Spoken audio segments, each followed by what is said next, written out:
অজুতে আমাদের যে সমস্ত ভুল ত্রুটিগুলো সচরাচর হয়ে থাকে সে বিষয়ে সামান্য কিছু কথা আর্জ করার এরাদা রাখি। ওয়া মা তৌফিক ইল্লা বিল্লাহ। আমরা সকলেই কমবেশ জানি যে অজু বা পবিত্রতা এটা হলো সালাতের চাবি। নবী সাল্লাল্লাহু আলাইহি ওয়াসাল্লামের সূরা আবু দাউদে বর্ণিত হাদিসে আসছে, তিনি বলেছেন মিফতাহুস সালাতি আত-তাহুর, সালাতের বা নামাজের চাবি হলো কি? পবিত্রতা বা অজু। তো চাবি যদি ঠিক থাকে, পারফেক্ট হয়, তাহলে তালা খুলবে। আর যদি চাবি পারফেক্ট না হয়, ঠিক না হয়, তাহলে সেক্ষেত্রে তালা খুলবে না।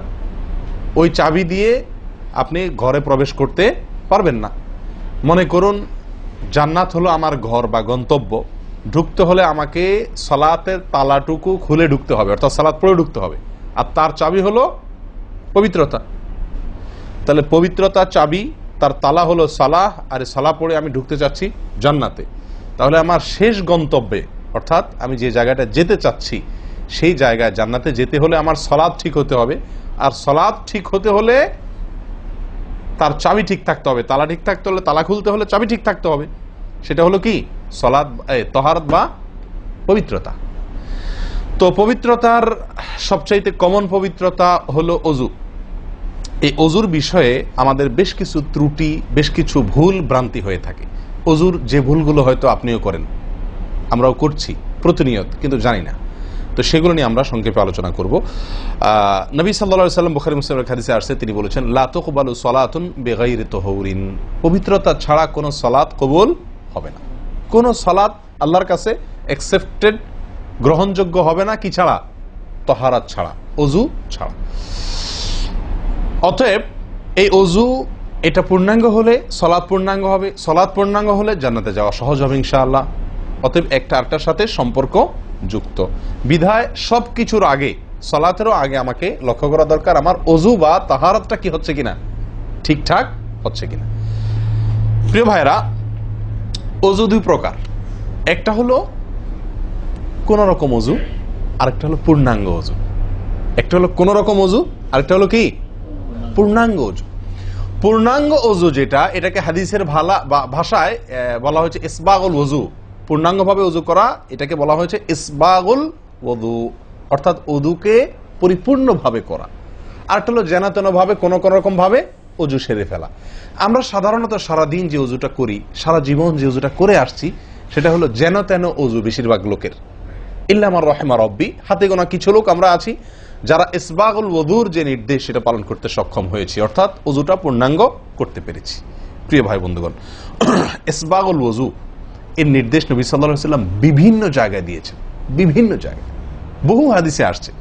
তোমরা অজুকে আসবিগুল ওযু, আসবিগুল ওযু, তোমরা অজুকে পরিপূর্ণ করো, অজুকে পূর্ণাঙ্গভাবে করো, সঠিকভাবে করো, যথাযথভাবে করো। তার মানে নবী সাল্লাল্লাহু আলাইহি ওয়াসাল্লাম জানতেন যে অজুতে যথার্থতার খেলাফ প্রচুর পরিমাণে হয়ে থাকে, আর সেজন্য তিনি সাবধান করেছেন আসবিগুল ওযু, অর্থাৎ অজুকে তোমরা পূর্ণাঙ্গভাবে করো, সুন্দরভাবে করো, যথার্থভাবে করো।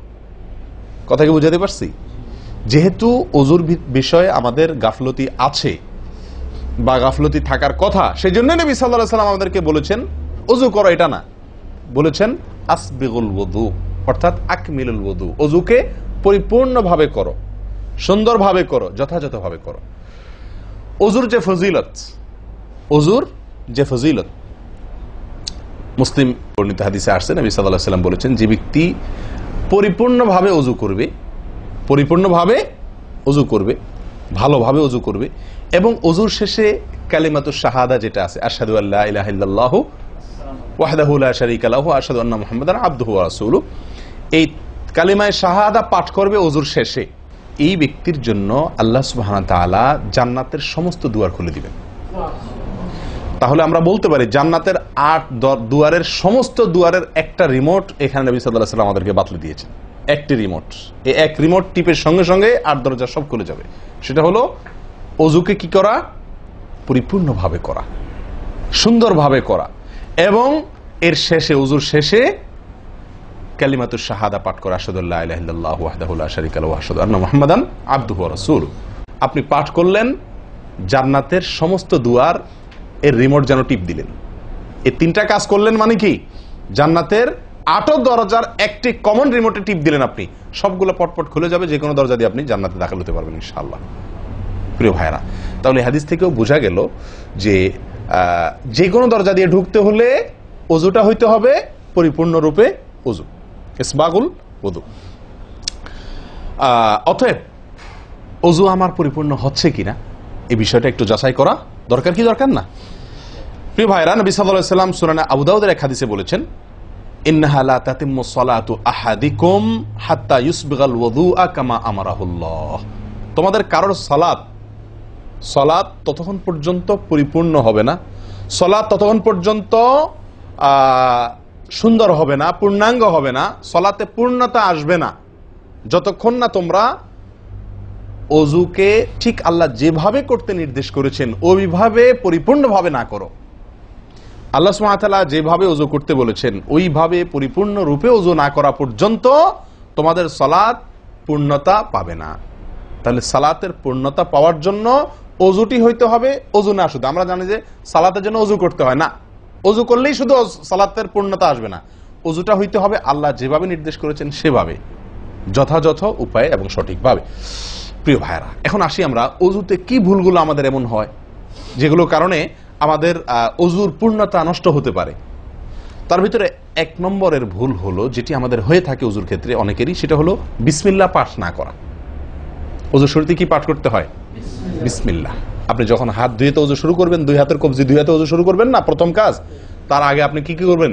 বিসমিল্লাহ। বিসমিল্লাহ বলে হাত ধুয়ে তারপর ওযু শুরু করবেন। বহু লোক আছি আমরা ওযুখানায় ওই গল্প করতেছি, আড্ডা মারতেছি, কথাবার্তা বলতেছি, এই বলতে বলতে ওযু শুরু করে দিছি। তাহলে বিসমিল্লাহ কখন পড়তেছি? বিসমিল্লাহটা অনেক সময় অমনোযোগিতার কারণে, অবহেলার কারণে, অন্যমনস্কতার কারণে বিসমিল্লাহটা অনেক সময় আমরা বলতে ভুলে যাই। অথচ এই বিসমিল্লাহ পাঠ করা ওযু শুরুতে অনেক বিশেষজ্ঞ আলেমের মতে ফরজ। অনেকে বলেন বিসমিল্লাহ পাঠ না করলে ওযুই হবে না, আপনি যদি ভুলে বাদ দেন ওযু হলো না। যদিও সংখ্যাগরিষ্ঠ ওলামাদের মতে এটা না, তাদের মতে বিসমিল্লাহ পাঠ করা এটা ওযুর সুন্নাহ। এটা হলো ওযুর কি? সুন্নাহ। এটা আপনি যদি বিসমিল্লাহ বলে যদি ওযু শুরু করেন তাহলে ওযুটার ভিতরে পূর্ণাঙ্গতা আসলো। ওযুটার ভিতরে কি আসলো? পূর্ণাঙ্গতা আসলো। ওযুটার ভিতরে ওযুটা আপনার হৃষ্টপুষ্ট হলো। এই ওযুতে ইনশাআল্লাহ আপনার সালাত পূর্ণাঙ্গ হবে, যে সালাত আপনাকে জান্নাতে নিয়ে যাবে ইনশাআল্লাহ। তাহলে ওযুর শুরুতে একটা প্রাথমিক ভুল হলো বিসমিল্লাহ ভালো করে না পাঠ করা। নবী সাল্লাল্লাহু আলাইহি ওয়াসাল্লাম বলেছেন, ইবনে মাজাহ হাদিস, লা ওযুআ লিমান লাম ইয়াযকুর ইসমাল্লাহি আলাইহি। ওই ব্যক্তির ওযু হবে না, হাদিসটি সহিহ। নবী সাল্লাল্লাহু আলাইহি ওয়াসাল্লাম বলেছেন, ওই ব্যক্তির ওযু হবে না যে ব্যক্তি ওযুর শুরুতে আল্লাহর নাম নেয় নাই, বিসমিল্লাহ বলে নাই। এখন ওযু হবে না বলা হয়েছে। এই হবে না বলতে হাদিস বিশেষজ্ঞ উলামা ইকরাম এবং ফুকাহা ইকরাম বলেন, এখানে হবে না বলতে ওযুর ওই প্রাণ হলো না, ওযু পূর্ণাঙ্গ হলো না, ওযুটা যেভাবে হওয়া দরকার ছিল সেভাবে হলো না। কোন রকম হয়ে গেল মার্শাল হাল, সালাত আদায় হয়ে গেল, দায়িত্ব খালাস হয়ে গেল, কিন্তু এটা যেভাবে আল্লাহ সুবহানাহু ওয়া তাআলা চাচ্ছেন, নবী সাল্লাল্লাহু আলাইহি ওয়াসাল্লাম চাচ্ছেন, যেভাবে ওযুর নির্দেশ আসছে সেভাবে হলো না। যদি আমি বিসমিল্লাহ পাঠ না করি, তাহলে বোঝা গেল ওযু করার সময় আপনি কারোর সাথে কথা বলছেন, খোশ গল্প করছেন, মোবাইলে আলাপ করছেন, অন্য কোনো ব্যস্ততায় আছেন, অন্য কোনো ধ্যানে আছেন, ওই অবস্থায় হাত ধুয়ে ওযু শুরু করে দিলেন, বিসমিল্লাহ পাঠ করলেন না। এটা হলো একটা ত্রুটি। এই ত্রুটি আমাদের হয় কিনা মাঝে মধ্যে? অনেকে তো আছেন নিয়মিতই করেন না, অনেকে আছেন করেন কিন্তু ওই যে অন্য মানুষকে হয়ে গেলে হাত ধুয়ে শুরু করে দিচ্ছেন আর বিসমিল্লাহ আর বলেন নাই। তাহলে আপনি যে কোনো কাজের শুরুতে বিসমিল্লাহ বললেন কি না বললেন সেটা এত বেশি গুরুত্বপূর্ণ না, যত বেশি গুরুত্বপূর্ণ ওযুর শুরুতে বিসমিল্লাহ পাঠ করা, কারণ এটার জন্য পৃথক নির্দেশ এসেছে। এমনি তো একটা কমন নির্দেশ আছে, নবী সাল্লাল্লাহু আলাইহি ওয়াসাল্লাম বলেছেন, কুল্লু আমরিন জিবারিন লাম ইউবদা বিবিসমিল্লাহ ফাহুয়া আবতার ওয়া ফি রিওয়ায়াতিন ফাহুয়া আকতা। যে কোনো গুরুত্বপূর্ণ কাজ আল্লাহর নাম দিয়ে শুরু না করলে সেটা অপূর্ণাঙ্গ থাকে, কাজটা অর্ধেক থাকে, অর্ধেকা থাকে, অপূর্ণাঙ্গ থাকে, পূর্ণাঙ্গতা আসে না যে কোনো ভালো কাজ। কিন্তু ওযুর বিষয়ে নবী সাল্লাল্লাহু আলাইহি ওয়াসাল্লামের আলাদা নির্দেশ আছে, ওযু হয় না এমন কথা তিনি বলেছেন। তাহলে বোঝা গেল ওযুর শুরুতে বিসমিল্লাহ পাঠের উপরে আমাদের সাবধান হতে হবে। এখন একটা সমস্যা হলো, আমরা আজকাল বেশিরভাগ লোক ওযু করি হলো টয়লেটের মধ্যে, আর টয়লেটের মধ্যে আল্লাহর নাম নেওয়া নিষেধ, ঠিক না ঠিক? টয়লেটের মধ্যে আল্লাহর নাম নেওয়া নিষেধ, জায়েজ নাই। তাহলে আমাদের ওযু যদি টয়লেটে আপনার বাথরুমের ভেতরে যে কি করি ওযু করি, তাহলে আমি বিসমিল্লাহ বলতে পারবো না, কারণ আল্লাহর নাম নেওয়া বাথরুমে নিষেধ, টয়লেটে নিষেধ। আবার বিসমিল্লাহ না বললে আমার ওযুটাও পূর্ণাঙ্গ হচ্ছে না, তাহলে আমি করবোটা কি? বলেন, সমাধানের পথ কি? কি করব? কি নিষেধাজ্ঞা অমান্য করে বিসমিল্লাহ বলবো? নাকি আপনার বিসমিল্লাহ ছেড়ে দেব, তাতে তো অজু আবার পূর্ণাঙ্গ হবে না, দুইটাই সমস্যা না। এই জন্য উত্তম এবং সবচেয়ে ভালো হলো অজুটা বাহিরে করার চেষ্টা করবেন। বেশিরভাগ জায়গাতে, সব জায়গাতে কম বেশ, বাথরুম টয়লেটের ভেতরে যদি বেসিন থাকে তো বাইরেও টেপ বা বেসিনের ব্যবস্থা থাকে, থাকে না থাকে না? বিশেষ করে বাসা বাড়িতে অথবা অফিস আদালতে দেখা যায় যে ওই টয়লেটে অনেক সময় আমরা কি করে ফেলি, অজু করে ফেলি। এটা উচিত না, এটা একটা ভুল আমাদের। অজু আমরা করব বাহিরে। কেন? কারণ টয়লেটে অজু করতে গেলে আল্লাহর নাম নিতে হচ্ছে, আর আল্লাহর নাম নেওয়া নিষেধ সেখানে। আমি সেখানে আল্লাহর নাম নিতেও পারছি না আর নাও নিতে পারছি না। যদি নেই তাহলে আল্লাহর নাম নিয়ে গুনাহ করছি টয়লেটে, আর যদি না নেই তাহলে আমার অজুটা অপূর্ণাঙ্গ থেকে যাচ্ছে। ঠিক না ঠিক? এই জন্য আমরা উত্তম হলো অজু করব কোথায়? বাইরে এসে যে কোনো টেপে। কথা কি বুঝাতে পারছি? বাইরে এসে একান্ত যদি কখনো আপনি বাধ্য হয়ে যান, বাইরে ভিড় নাই, ব্যবস্থা, সেটা ভিন্ন কথা। আর বাসা বাড়িতে যদি এরকম কোনো বাসা বাড়িতে যে বাইরে কোনো সিস্টেম নাই, আপনার নিজের বাসা না, আপনি ঠিক করতে পারতেছেন না, তো কমপক্ষে বেসিন এবং আপনার টয়লেটের কমোডের মাঝখানে কি দিব? একটা পর্দা বা ওয়াল কোনো কিছু দিয়ে নিব ইনশাআল্লাহ। কথা বুঝতে পারছি ভাই? আল্লাহ তাআলা আমাদের সকলকে এই বিষয়টি লক্ষ্য করার তৌফিক দান করেন। তাহলে ভাই আমরা বিসমিল্লাহ পাঠ করব ওযু শুরুতে, লক্ষ্য করব ইনশাআল্লাহ যাতে করে ওযু শুরুতে বিসমিল্লাহ পাঠে ভুল না হয়। মনে থাকবে তো ইনশাআল্লাহ? আল্লাহ আমাদের তৌফিক দান করেন। দ্বিতীয় যে ভুলটি হয় ভাই, 100-তে 99 জনের বলবো, তার চেয়ে বেশি হতে পারে, হাজারের ভিতরে 10 জন মানুষের হয় কিনা আমার সন্দেহ আছে এই কাজটা সঠিকভাবে করতে পারি না। সেটা হলো ওযুর সময় মিসওয়াক করা। ওযুর সময় কি করা ভাই? মিসওয়াক করা। এটি এত গুরুত্বপূর্ণ সুন্নাত যে নবী সাল্লাল্লাহু আলাইহি ওয়াসাল্লাম বলেছেন, বুখারীর হাদিস, লাউলা আন আশুক্কা আলা উম্মতি লা আমারতুহুম বিসওয়াকি ইনদা কুল্লি ওযু। বুখারীর হাদিস। নবী সাল্লাল্লাহু আলাইহি ওয়াসাল্লাম বলেন, আমার উম্মতের জন্য যদি কঠিন না হতো, তাদের জন্য কষ্টের কারণ না হতো, তাহলে আমি তাদেরকে বাধ্যতামূলক করে দিতাম, ফরজ করে দিতাম কি? প্রত্যেক ওযুর সময় মিসওয়াক করা। প্রত্যেক ওযুর সময় মিসওয়াক করা, এটা বাধ্যতা করে দিতাম যদি তাদের কষ্টের কারণ। কারণ বাধ্যতামূলক করে দিলে তখন এটা তাদের জন্য, প্রতি ওয়াক্তে মিসওয়াক করাটা তাদের জন্য বাধ্যতামূলক হয়ে গেলে এটা ছাড়া ওযু হতো না, তখন তারা বিপদে পড়ে যেত, বেশি কষ্ট হয়ে যেত। ওযুতে যদি এখন মনে করেন 10টা 15টা 20টা ফরজ নবী সাল্লাল্লাহু আলাইহি ওয়াসাল্লাম ঠিক করে দিতেন, তাহলে 20টা 15টা 20টা 25টা ফরজ আদায় করে ওযু করা একটু কষ্ট হয়ে যেত না? 5 বার দৈনিক একটু আমাদের জন্য ঝামেলা হয়ে যেত কিনা? নবী সাল্লাল্লাহু আলাইহি ওয়াসাল্লাম সেদিকে লক্ষ্য করে আমাদেরকে কি করলেন না? সহজ করে দিলেন, অর্থাৎ ফরজ করলেন না। তার মানে কি করলেন? সুন্নাহ এর অন্তর্ভুক্ত করলেন। কিন্তু তার হাদিস থেকে, তার বক্তব্য থেকে বোঝা যায় যে ওযুর সময় মিসওয়াকের গুরুত্ব তার কাছে কত বেশি ছিল। নবী সাল্লাল্লাহু আলাইহি ওয়াসাল্লামের কাছে ওযুর সময় মিসওয়াক করার গুরুত্ব কত বেশি ছিল সেটা এই হাদিস থেকে বোঝা যায় কি যায় না? তিনি চাইছেন আমাদেরকে ওযুর সময় মিসওয়াকের নির্দেশটা বাধ্যতামূলক করতে, শুধু করেন নাই কেন? আমাদের কষ্টের দিকে লক্ষ্য করি। এই হাদিস থেকে নবী সাল্লাল্লাহু আলাইহি ওয়াসাল্লাম যে চাচ্ছেন মনে প্রাণে আমরা যেন ওযুর সময় মিসওয়াক করি, এটা বোঝা যায় কি যায় না? ভাই আমরা বিশেষ করে আরবিয়ানদেরকে দেখি, স্পেশালি সৌদি আরবে আমরা যারা আছি দেখি যে সৌদিদের প্রত্যেকের পকেটে কি থাকে? মিসওয়াক থাকে, এবং তারা সারাক্ষণ মিসওয়াক করে। এটা যেমন আমার দাঁতের মাড়ির জন্য উপকারী, ন্যাচারাল আপনার রস, মিসওয়াকের রস কর যেটা আসে, বিশেষ করে তিতা জাতীয় হলে আরো বেশি ভালো হয়। এটা আমাদের দাঁতের জন্য যেমন উপকার হয়, তেমনি ভাবে দাঁতকে পরিষ্কার রাখে, দবদবা রাখে, দুর্গন্ধ দূর করে, অনেক দুনিয়াবি উপকারিতা আছে। আর এর পাশাপাশি আপনি যতবার মিসওয়াক করছেন ততবার নবী সাল্লাল্লাহু আলাইহি ওয়াসাল্লামের এই আদেশটি আপনার পালন হচ্ছে। ওযুটা, বিশেষ করে ওযুর সময় মিসওয়াক করলে আপনার ওযুটা কি হচ্ছে? যেই ওযুতে তালা খুলবে সুন্দরভাবে এবং আপনি জান্নাত পর্যন্ত যেতে পারবেন, সে ওযু হবে যদি আপনি তাতে কি করতে পারেন? ওযুর মধ্যে সময় মিসওয়াক করতে পারেন। ভাই কার কার পকেটে মিসওয়াক আছে? আছে সাথে কারো? তো আপনারা আসার সময় আসছেন যে ওযু করেন নাই? কি বলেন? মিসওয়াক আছে কার কার? আলহামদুলিল্লাহ, একজন পাওয়া গেল। আর ভাই ওযুর সময় মিসওয়াক এটি আমরা ছেড়ে দিয়েছি। এই আমলটা আমাদের মধ্যে নাই বললেই চলে। কি বলেন? এই আমলটাকে পুনর্জীবন দেওয়া যায় কি না? যায় না? অন্য কারোর জন্য না, আমার নিজের জন্য। আমি মিসওয়াক করব, তার উপকারিতা আমি নিজে পাবো, দুনিয়াতে পাবো, মানি ভালো থাকবে, মুখে দুর্গন্ধ দূর হবে, মুখ পরিচ্ছন্ন হবে। আখেরাতে পাবো নবী সাল্লাল্লাহু আলাইহি ওয়াসাল্লামের সুন্নাহ পালনের মাধ্যমে ওযু সুন্দর হবে, ওযু সুন্দর হলে সালাত ঠিক হবে, সালাত ঠিক হলে জান্নাতে যেতে পারবো। তাহলে একটা একটার সাথে সম্পর্কযুক্ত। মিসওয়াক করবো তো ইনশাআল্লাহ?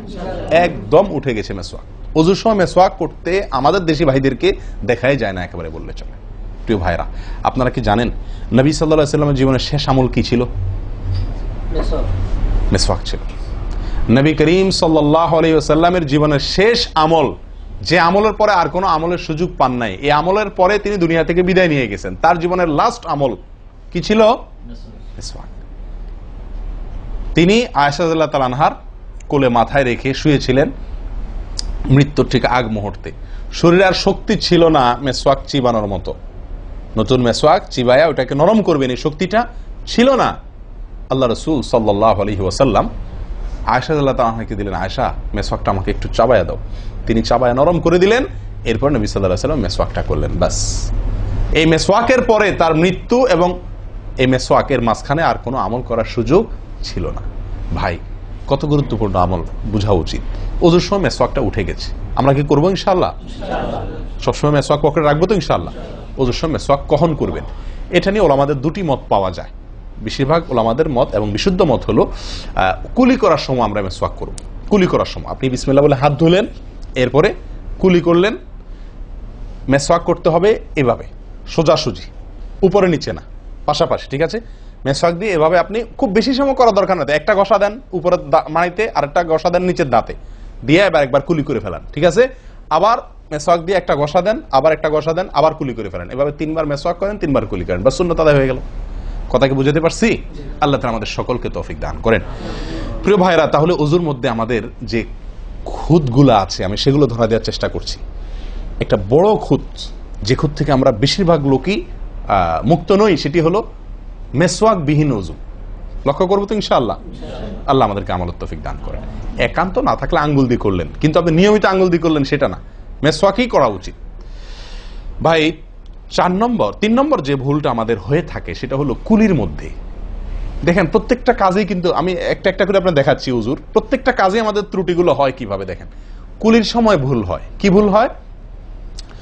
কুলিটা যেভাবে করার কথা সেভাবে আমরা করি না। হাদিসে কুলির বিষয়ে নির্দেশ এসেছে, সেটাকে বলা হয়েছে মদমাদা। মদমাদা আরবি শব্দ, এটার বাংলা অর্থ হয় কুলি করা বা কুলকুচি করা বা কুলকুচা করা। এই কুলি বা কুলকুচা এটা হলো মুখের ভিতরে আপনি হাতের কষে করে পানি নিয়ে মুখে নাড়বেন, এরপরে ফেলবেন, আবার হাতে নিবেন, কিছু সময় নাড়বেন, 1 সেকেন্ড হোক 2 সেকেন্ড হোক, এরপরে ফেলবেন। এটা হলো কুলি বা কুলকুচা। আমরা বেশিরভাগ সময় এরকম করি আলহামদুলিল্লাহ। যখন ব্যস্ত থাকি, যখন হুলস্থুল থাকে, কোনো সময় কোনো কাজের তাড়া থাকে, তখন অনেক সময় আমরা কি করি? হয় কি না হয় না? মুখে নিলাম আর ঢাললাম, মুখে নিলাম আর ঢাললাম। আমি জানি না আপনাদের হয় কিনা এরকম। আমি দেখছি এরকম অনেক সময় হয়। আপনারা একমত কিনা? নিলাম মানে ব্যস্ততার কারণে, হয়তো জামাত শেষ হয়ে যাচ্ছে বা অন্য কোনো কারণ আছে, অথবা দেরিতে আসছি, তো তখন মুখের ভিতর নেওয়া আর ফেলাও, নেওয়াও আর ফেলাও, এতে কুলি হবে না। হাদিসে যে কুলির নির্দেশ আসছে সেই কুলি হবে না। এটা মুখে পানি দিলেন আর বাইর করলেন, এটাতে কুলি হইতে হলে আপনাকে মুখে পানি দিবেন, নাড়বেন। ভাই, কুলিটা কেন করতে বলা হয়েছে? মুখের ভেতরটা কি করার জন্য? পরিষ্কার করার জন্য। আপনি যদি মুখে পানি নেন আর বাইর করেন, তাহলে কি মুখ পরিষ্কার হবে? আপনাকে তো মিনিমাম 1-2 সেকেন্ড হলেও নাড়তে হবে জিনিসটা, পানিটা, তাহলে আপনার মুখটা কি হবে? পরিষ্কার বা পরিচ্ছন্ন হবে। আল্লাহ তাআলা আমাদেরকে আমলের তৌফিক দান করেন। ভাই, তাহলে কুলির ত্রুটিটা বুঝতে পারছেন তো? তাড়াহুড়া করে অনেক সময় মুখে পানি নিয়ে ফেলে দিই আমরা, এটা করা যাবে না। নাম্বার 4, নাকে পানি দেওয়া। দেখেন, একটা একটা করে দেখেন, প্রত্যেকটাতে ত্রুটি আছে। আল্লাহুল মুস্তাআন। নাকে পানি দেওয়া, নাকে পানি দেওয়ার যে নির্দেশ আসছে হাদিসে, এটাকে বলা হয় ইস্তেনশাক। ইস্তেনশাক, ইস্তেনশাক আরবি ব্যাকরণ অনুযায়ী এটা বাবে ইস্তিফআলের মাসদার বা ক্রিয়ামূল, যেটার মধ্যে এক্সট্রা ভাবে টানা, আকর্ষণ করার অর্থ যার মর্মের ভিতরে আছে। তো ইস্তেনশাক শব্দের মূল অর্থ হলো পানি টানা, নাকে পানি টানা। আমরা নাকে পানি টানি না, দেইও না। ধান খেতে পানি দেওয়া হয়, আর লাল শাকের খেতে পানি ছিটানো হয়, ঠিক না ভাই? ঠিক। লাল শাক বা মূলার শাকের খেতে পানি ছিটানো হয়, আর ধান খাত, বেশিরভাগ ইরি ধান ইত্যাদি এই সমস্ত ধান খেতে পানি দেওয়া হয়। তাহলে দেওয়া আর ছিটানো বেশ কম আছে কি নাই? একটা হলো দেওয়া, একটা হলো ছিটানো, আর একটা হলো টানা। টানা হলো এ ক্লাসের অজুতে নাকে পানি টানবেন, বি ক্লাসের অজুতে নাকে পানি দিবেন, থার্ড ক্লাসের অজুতে নাকে পানি ছিটাবেন। আমি কি বুঝতে পারছি? তো আমরা বেশিরভাগ লোক থার্ড ক্লাসের উজু, সারা জীবন থার্ড ক্লাসের উজু করি। আপনি থার্ড ক্লাসের উজু করে আপনি জান্নাতে যাবেন? ফার্স্ট ক্লাসে থাকেও তো যাইতে কঠিন হয়ে যায়। আপনি থার্ড ক্লাসের উজু করে কিভাবে আপনি সালাতের খুলবেন, তালা খুলবেন, কিভাবে আপনি জান্নাতে যাবেন?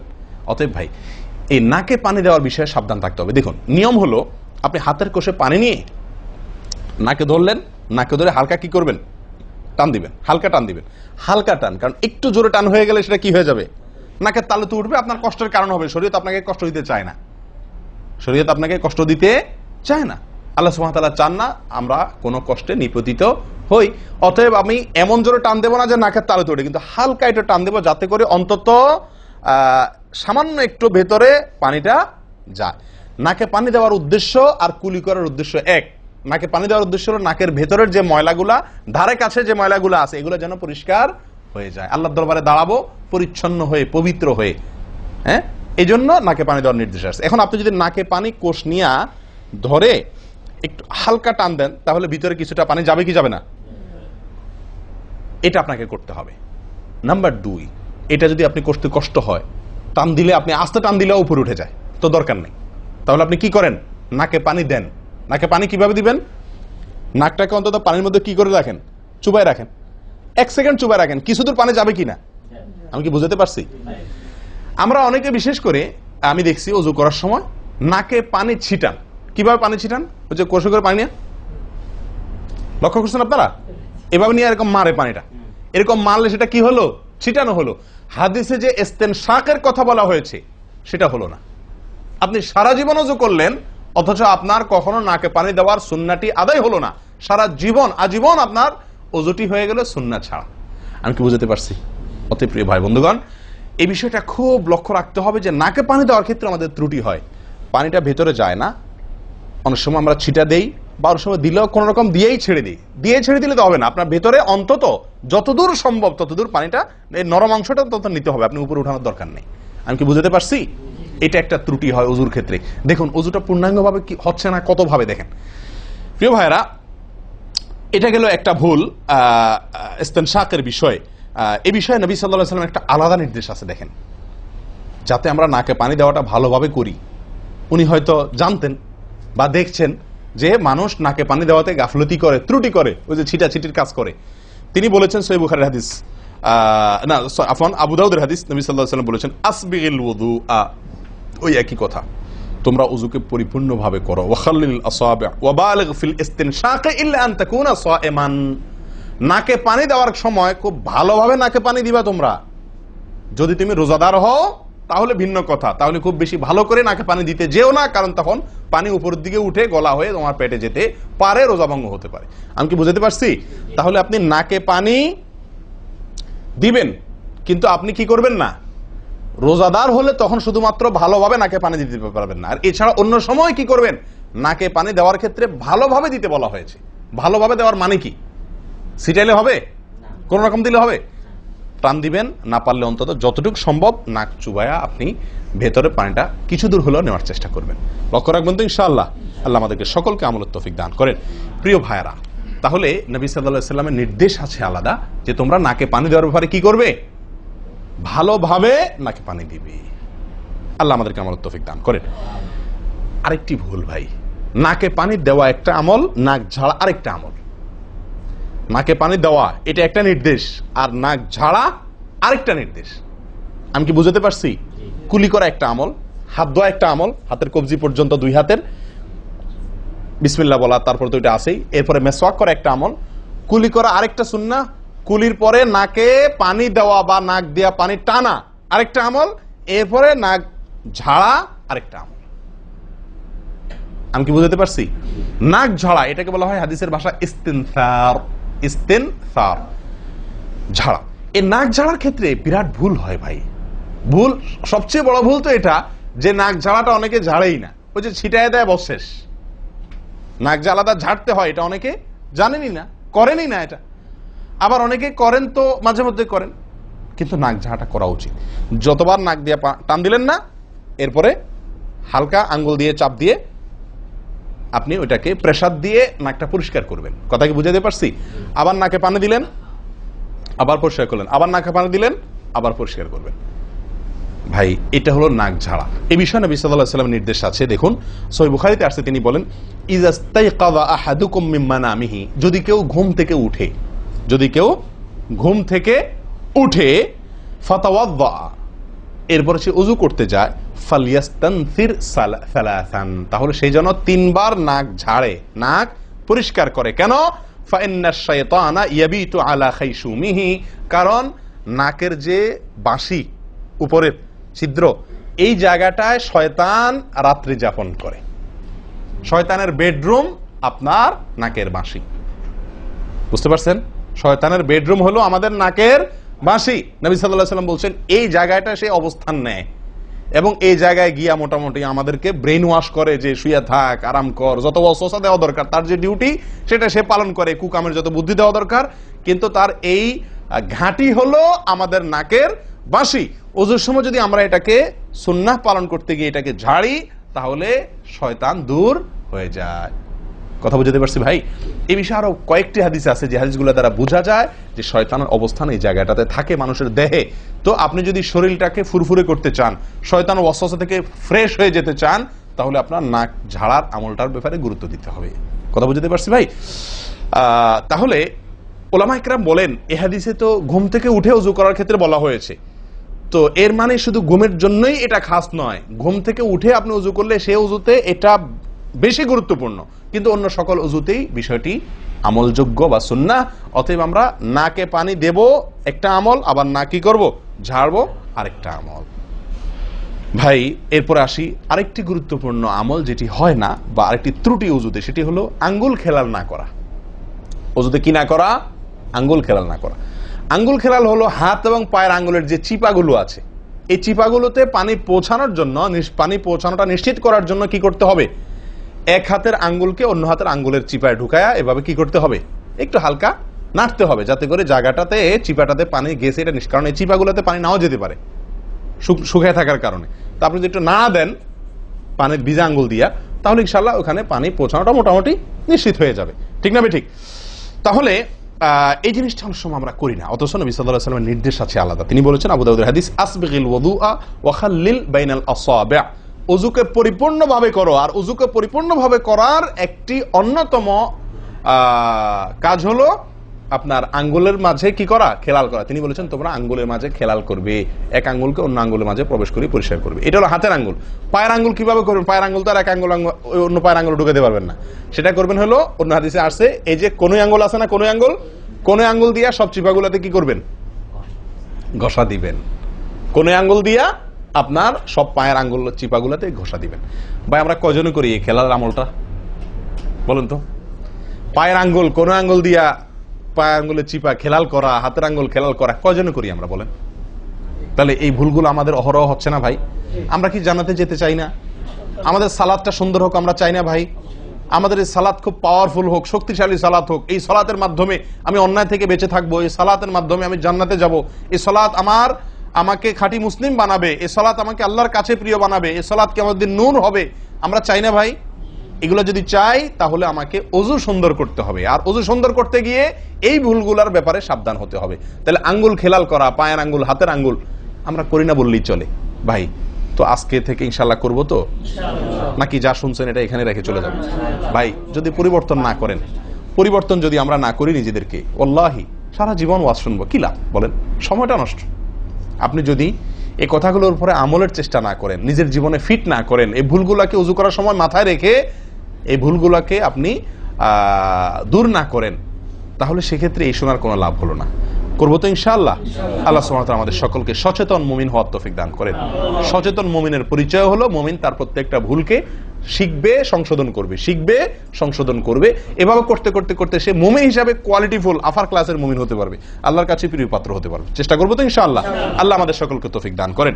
প্রিয় ভাইয়ারা, ওযুর ক্ষেত্রে আরেকটি ভুল, এই যতগুলো ভুল বললাম এর ভিতরে বড় দুটি ভুল বলে ওযুর ভুলকে আমরা শেষের দিকে চলে আসছি। একটি বড় ভুল হলো শুকনা থেকে যাওয়া। কোন জায়গা যদি আপনার অবহেলার কারণে শুকনা থেকে যায়, ওযুর অঙ্গগুলো যেগুলো ধুইতে হবে, তার কোনো অঙ্গ যদি শুকনা থেকে যায়, ওযু হবে? ওযু হবে না। এক ব্যক্তি ওযু করে আসছেন, নবী সাল্লাল্লাহু আলাইহি ওয়াসাল্লাম দেখেছেন তার ওযুর কোন জায়গা শুকনা আছে, তিনি বললেন যাও আবার ওযু করো, তোমার ওযু হয় নাই। তিনি তাকে বা পুনরায় উজু করাইছেন। কেন? তার উজু সঠিকভাবে হয় না, শুকনা রয়ে গেছে। অনেক সময় দেখা যায় আমাদের অনেক ভাই উজু করেন, উজু করলে বেশ কিছু জায়গা, বিশেষ করে যে কোন জায়গাটা, এই জায়গাটা দেখা যায় শুকনা থাকে। এই যে কানের লতির এই যে জায়গাটা, এখানে দেখা যায় একটু কি থাকে, শুকনা থাকে। কপালের দিকে দেখা যায় শুকনা থাকে। এই জায়গাগুলো অনেক সময় দেখা যায়, বহু লোককে দেখা যায় উজু করে আসছে, এখানে শুকনা, এখানে শুকনা, পায়ের গোড়ালি গিরা এই জায়গাগুলোতে শুকনা। কারণ হলো ওই যে অবহেলা করে উজু করছে, কোন রকম উজু করছে, উজুটা যেভাবে করা দরকার সেভাবে করে নাই। ভাই এই জিনিসটা আপনার লক্ষ্য করা দরকার কি দরকার না? উজুই হবে না। এই যে ভুলগুলো বললাম এগুলা হলে আপনার উজু হয়ে যাবে, কাগজে কলমে উজু হয়ে যাবে। কিন্তু এখনকার যে ভুলটা বললাম, যদি শুকনা না থাইকা যা আল্লাহ মাফ করেন, তাহলে কাগজে কলমে উজু হবে না, কাগজে কলমেও কি হবে না, উজু হবে না। এত জঘন্য। সাবধান থাকার দরকার কি দরকার না? আল্লাহ তাআলা আমাদেরকে সাবধান হওয়ার তৌফিক দান করেন।